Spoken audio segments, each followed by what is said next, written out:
It's a bird. It's a plane. Oh, it's just Bill Gates' satellite network surveying every inch of the planet. Common mistake. Everyone can make it.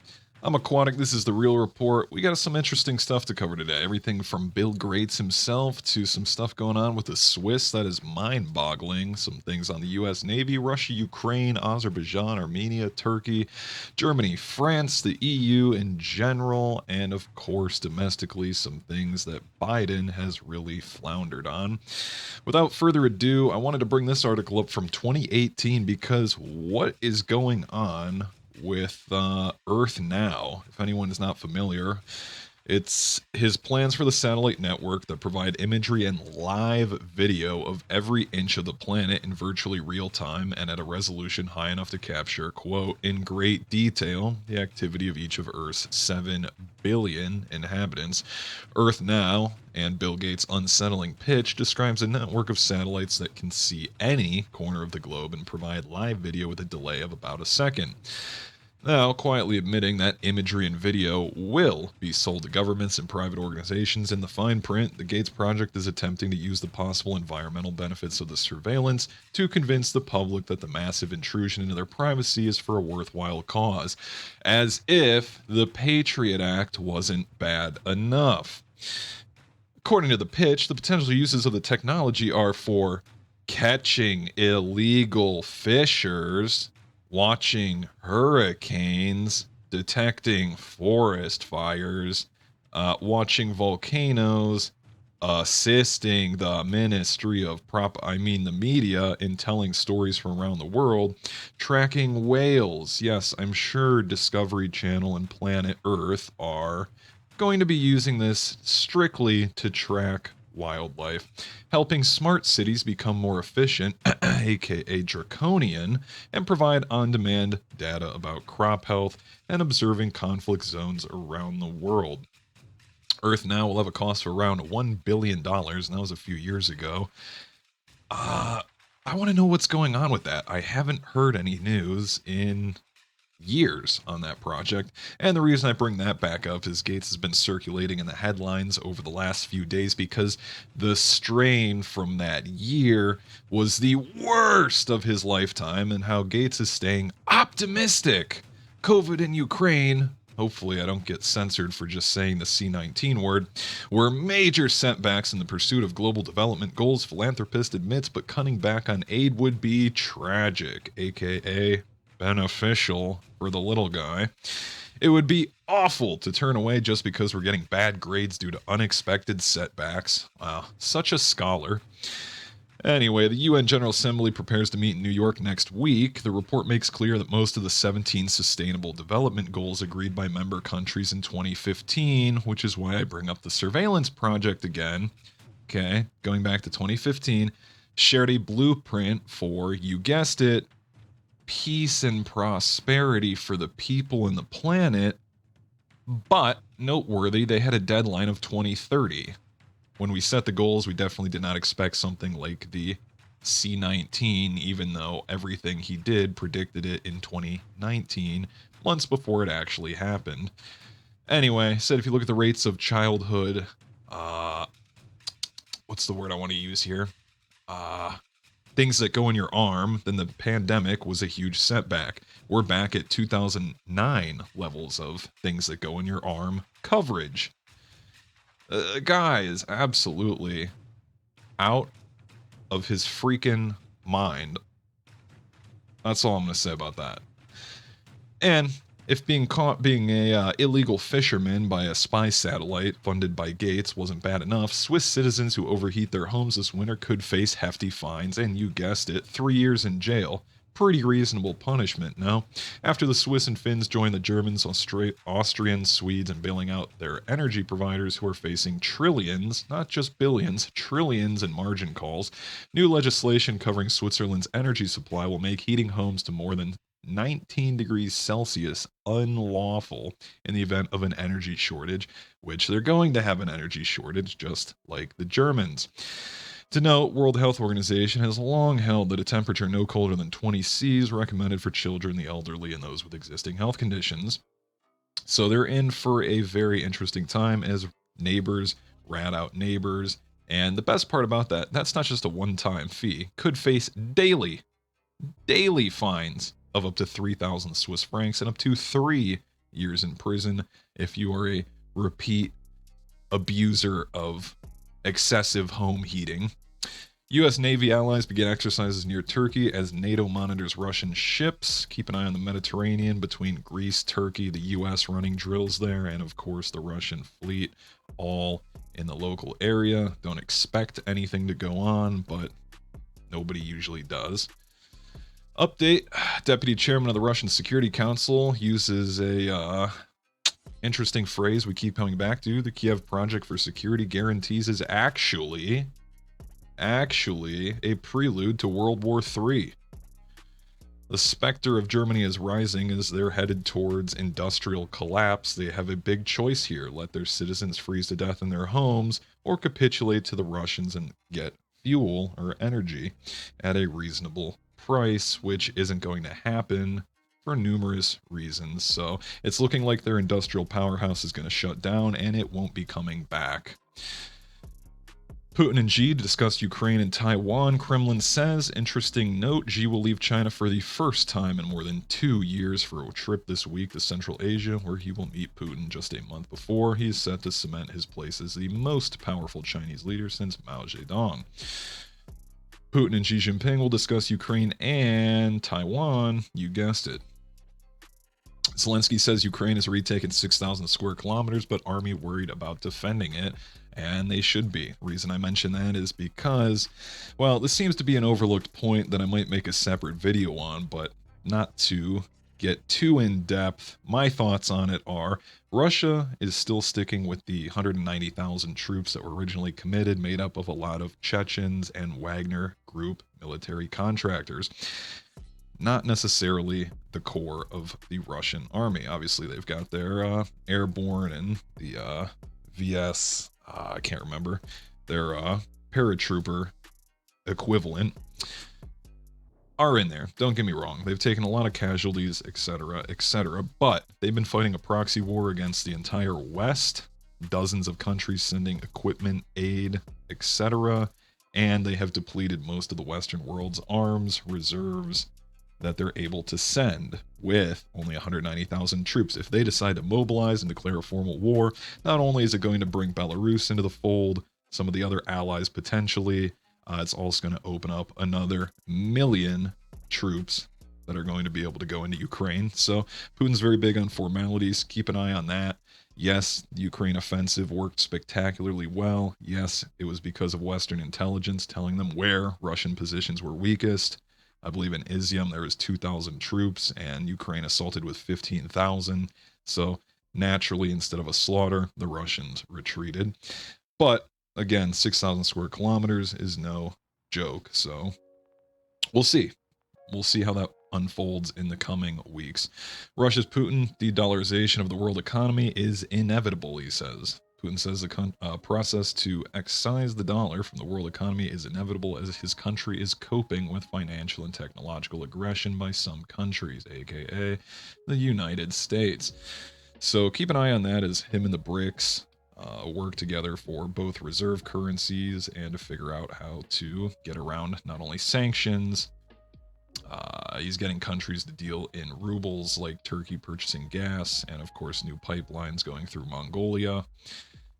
And of course, India's also willing to pay in rubles, so more developments to follow. Ukraine says it shot down possible Iran-made drone. We covered in a video last week. Iran has sent at least a couple hundred to Ukraine, so we'll see how their technology fares in the coming weeks, if it makes a difference in the battle. I believe a lot of these are, quote, kamikaze drones, so it'll be interesting to see the new tech, especially out of countries we don't have a lot of knowledge on, such as Iran. Azerbaijan-Armenia Clash is ongoing nearly 24 hours later. Both the Armenian and Azerbaijani armed forces have reported casualties in the most recent clashes, something about 50 to 100 apiece. They seem to have agreed on a ceasefire for now. Both sides claim the other one started it, although most fingers are pointing to Azerbaijan for starting the attacks. That's from the Jerusalem Post. And that fight's been ongoing since 2020. Ex-IDF intel chief, it's getting harder and harder to stop Iran. The aspects of blocking Iran and its proxies' progress towards nuclear and precision weapons are far more difficult now than in the past, talking about the issues when they take out scientists due to the nature of the world today. They're more easily replaced and trained, and they can resume working on nukes without much of a delay. Israel on record terror alert ahead of high holy days. Germany's power grid faces collapse. Here we go, as millions stock up on inefficient electric heaters for the winter. So, and the Swiss can rat each other out for keeping their house above 60 degrees. And if you're in Germany and you plug in your inefficient heater and you and your 900 neighbors do, and the power goes out, well, I guess you're in the same boat. Germans could overload their power grid as they switch to inefficient electric heaters in an attempt to avoid gas shortages this winter, utilities warn in an article published on Sunday. Interesting thought by Peter Zion, guy I greatly respect. He was mentioning the blackouts in Germany this winter aren't going to be due from a shortage of fuel, but the inability to pay for that energy, as they aren't getting it from the Russians. It's going to get more and more expensive to ship, unload, and get it to the location it needs to get to provide German households with energy.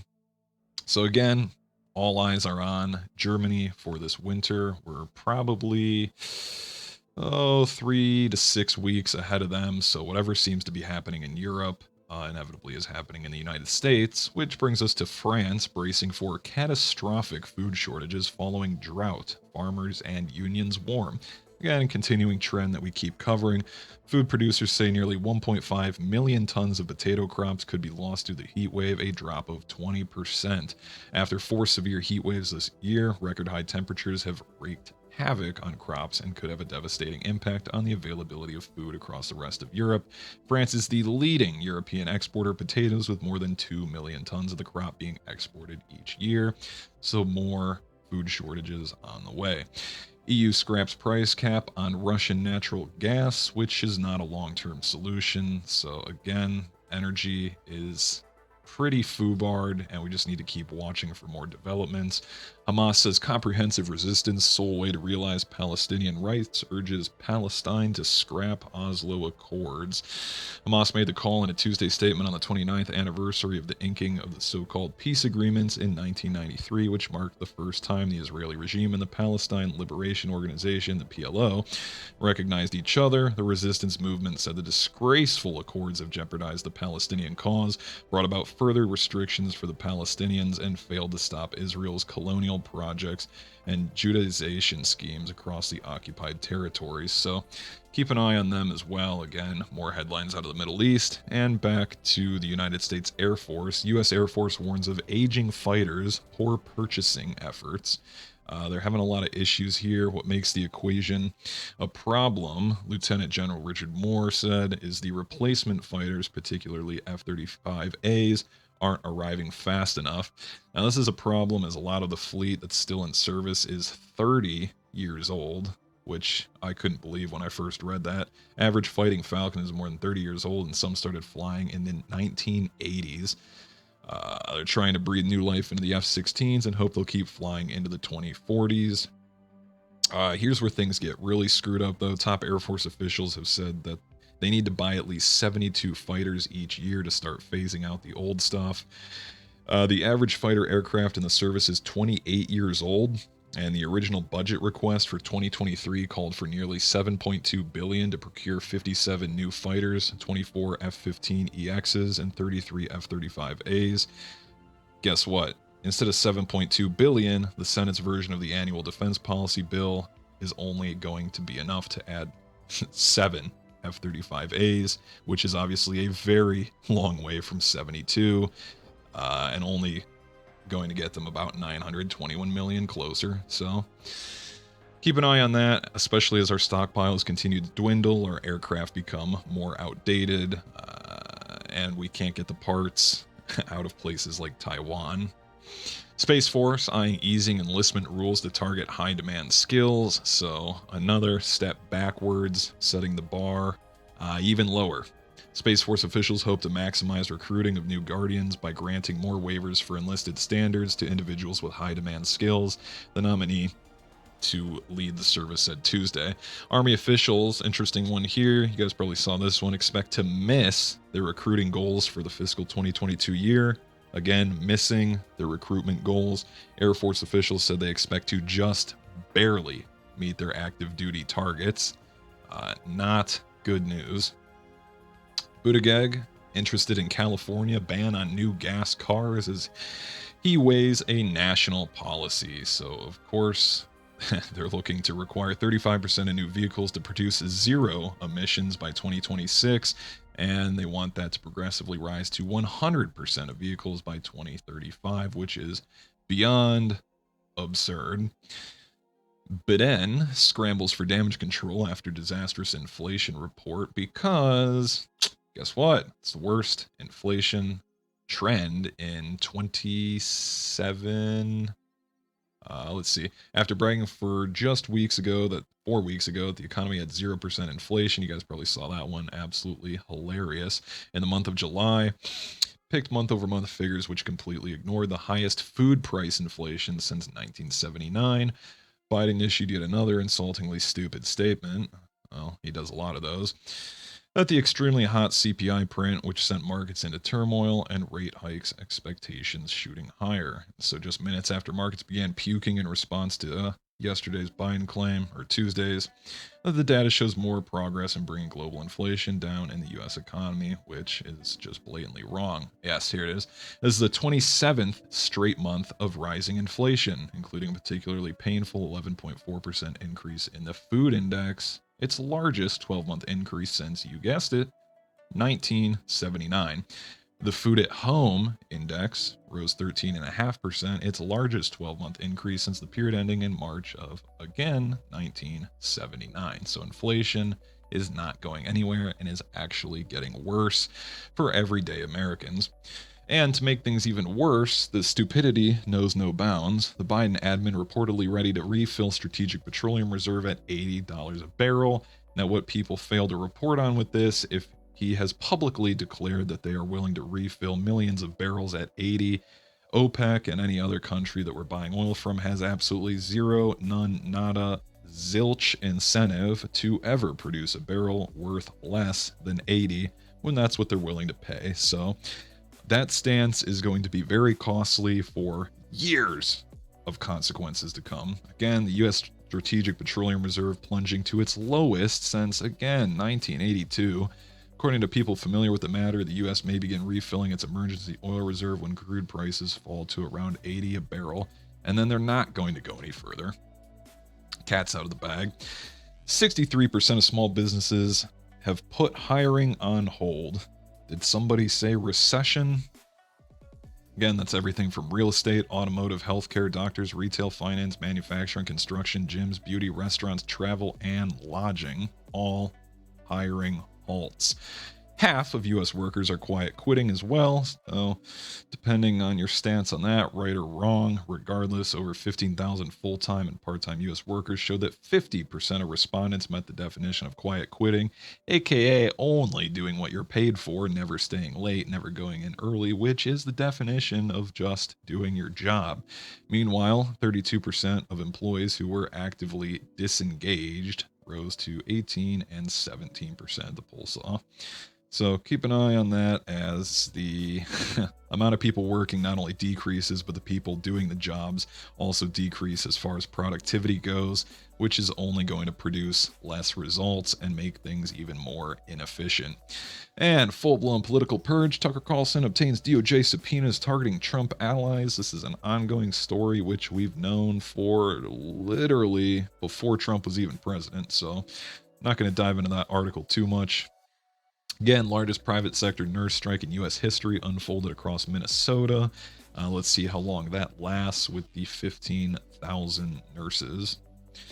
White House readies emergency decree as nationwide rail strike looms. It appears that they reached an agreement this morning, so for now, it looks like the strike is held at bay. Let's make sure later today, but so far, things are looking good. And Senate candidate Rep. Tim Ryan tells MSNBC, guess what? Time to kill and confront the extremist Republican movement. So, more outrageous political commentary and more divisive statements coming from both sides, specifically the side to the west, direction-wise, as things heat up domestically with the political landscape. So if you guys found anything interesting, make sure and leave a like, comment down below, and hit the subscribe button, and I might put out a second one later tonight. Have a good Thursday, everybody.